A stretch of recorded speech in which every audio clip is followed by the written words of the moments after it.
Krimsus Polda Maluku gandeng ahli periksa pembangunan rehabilitasi Pasar Binaya Masohi.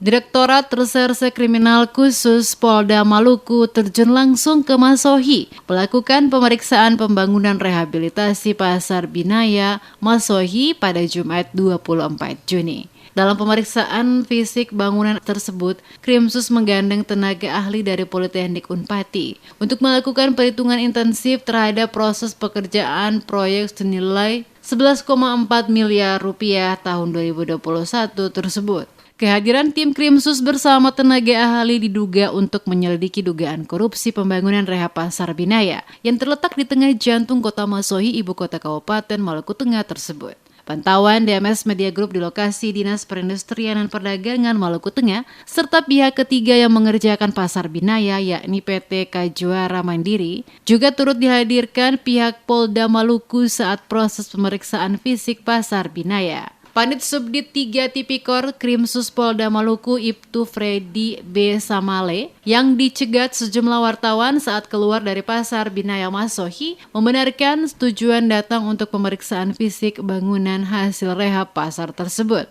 Ia juga mengakui pemeriksaan tersebut dalam rangka penyelidikan dugaan korupsi dari hasil rehab pasar tersebut sebagaimana laporan masyarakat. Kepala Pasar Binaya Masohi Abidin Marasabesi saat dikonfirmasi mengakui sesuai hasil pemeriksaan Badan Pemeriksa Keuangan Perwakilan Maluku menemukan adanya kerugian dari hasil rehab Pasar Binaya tersebut. Namun oleh BPK dugaan kerugian tersebut merupakan kelebihan bayar pemerintah kepada pihak ketiga sebesar 121 juta rupiah dan sudah dikembalikan. Ini maksudnya temuan dari BPK ini sudah dikembalikan? Sudah dikembalikan? Iya. Berapa banyak Pak? Hah? Berapa banyak?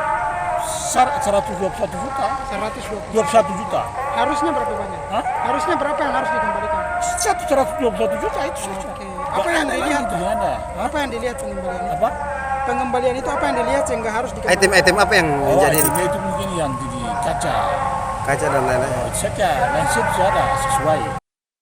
Dari informasi yang dihimpun saat ini, pihak ketiga yakni PT Kajuara Mandiri baru mengembalikan 50 juta rupiah. Diketahui pekerjaan pembangunan rehabilitasi Pasar Binaya Masohi sesuai kontrak tertanggal 22 Desember 2020 tersebut dikerjakan selama 350 hari kalender menelan anggaran sebesar 14 miliar rupiah lebih. Sayangnya hingga melewati tenggat waktu tersebut masih ada sejumlah pekerjaan yang tidak rampung. Bangunan yang semestinya menjadi kebanggaan warga Maluku Tengah, khususnya kota Masohi, terlihat rusak di mana-mana. Sebagian tembok sudah keropos, kaca di beberapa bagian juga terlihat pecah, padahal anggaran yang dialokasikan terbilang cukup besar.